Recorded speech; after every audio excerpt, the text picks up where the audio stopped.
भारतवर्ष के लिए। और एक अहम खबर, रूस यूक्रेन जंग का यूरोप में भी अब असर दिखने लगा है। पोलैंड में गैस, पेट्रोल, डीजल की कीमतें बढ़ गई हैं। पोलैंड में एक हफ्ते में 20% कीमतें बढ़ी हैं। गैस, पेट्रोल, डीजल की कीमतें पोलैंड में बढ़ने लगी हैं। और आपको बता दें कि पोलैंड वो इलाका है जो पूरी तरीके से यूक्रेन के साथ खड़ा है और सबसे ज्यादा यूक्रेन से निकले हुए शरणार्थी पोलैंड में ही पहुंच रहे हैं। हमारे संवाददाता गौरव अग्रवाल ने वहां से एक रिपोर्ट भेजी है, वो रिपोर्ट आपको दिखाते हैं।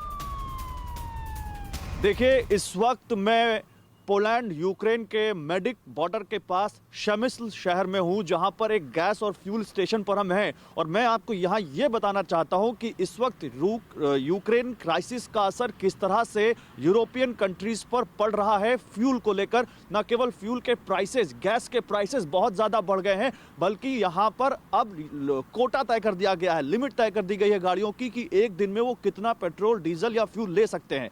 मैं कैमरा सहयोगी मदन से कहूँगा जरा वो बोर्ड दिखाएं।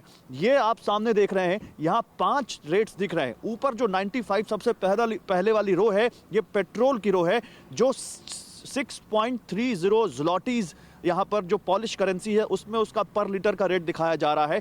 एक ज़्लॉटी 19 से 20 रुपए के इंडियन करेंसी के हिसाब से होती है, यानी यहाँ 20 रुपए का हिसाब लगाएं आप तो करीब 120-130 के आसपास पर लीटर पेट्रोल चल रहा है। नीचे जो आप देख रहे हैं ऑन सेकंड रो, वो सुपर प्रीमियम पेट्रोल है, वो करीब 7 ज़्लॉटीज के आसपास है। फिर नीचे ऑन है वो डीजल है 6.99, करीब 7 ज़्लॉटीज। 98 वो भी डीजल है 6.65 और एलपीजी 3.04 ज़्लॉटीज। जो हमने यहाँ पता किया उसके मुताबिक करीब एक हफ्ते पहले ये रेट 4 ज़्लॉटीज के आसपास चल रहे थे, यानी इंडियन करेंसी के हिसाब से करीब 30 रुपए के आसपास एक हफ्ते में पर लीटर यहाँ पर डीजल के रेट, पेट्रोल के रेट बढ़ चुके हैं। बावजूद उसके कि यहाँ की सरकार ने 15% वैट कम किया है। 23% वैट यहाँ पर लीटर लग रहा था, जिसको घटाकर 8% किया ताकि महंगाई कम हो, लेकिन उसके बावजूद इस क्राइसिस का असर दिख रहा है, महंगाई कम है। अब जैसे छोटी कार है, इनको 50 लीटर पर डे का लिमिट तय कर दी गई है। एम्बुलेंसेस को और राहत में लगे जो यहाँ पर गाड़ियाँ हैं, आर्मी के जो ट्रक्स हैं या सरकारी जो गाड़ियाँ हैं जो यहाँ पर लगी हुई हैं राहत के काम में, उनके लिए कोई लिमिट नहीं है। लेकिन और इस तरह के जो बड़े ट्रक ये सामने खड़े हुए हैं, इनको 100 लीटर डेली का कोटा तय कर दिया गया, इससे ज़्यादा नहीं भरा सकते। इसके बावजूद कई पेट्रोल पंप ऐसे रास्ते में पड़े, कई गैस स्टेशन और फ्यूल स्टेशन ऐसे पड़े रास्ते में जहाँ पर डीजल नहीं है, कहीं पेट्रोल नहीं है, कहीं एलपीजी नहीं है। और ये गैस क्राइसिस, क्योंकि देखिए रशिया से यूरोप को एक बड़ा चंक आता है, करीब 30 से 35% यूरोपियन यूनियन में जो गैस है वो आती है रशिया से, फ्यूल आता है करीब 20 से 25%।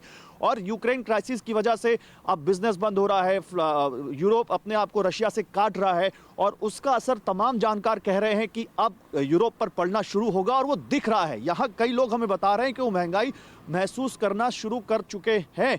तो रशिया पर बैन लगाना या रशिया पर सैंक्शन लगाना केवल रूस के लिए ही खतरनाक नहीं है, बल्कि यूरोप के लोगों पर भी उसका असर दिखना शुरू हो गया है। और लोग कह रहे हैं कि आने वाले दिनों में इसका असर और देखने को मिलेगा।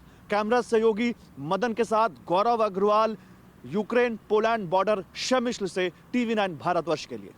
परवाह देश की, सोमवार से शुक्रवार रात 10 बजे TV9 भारतवर्ष पर।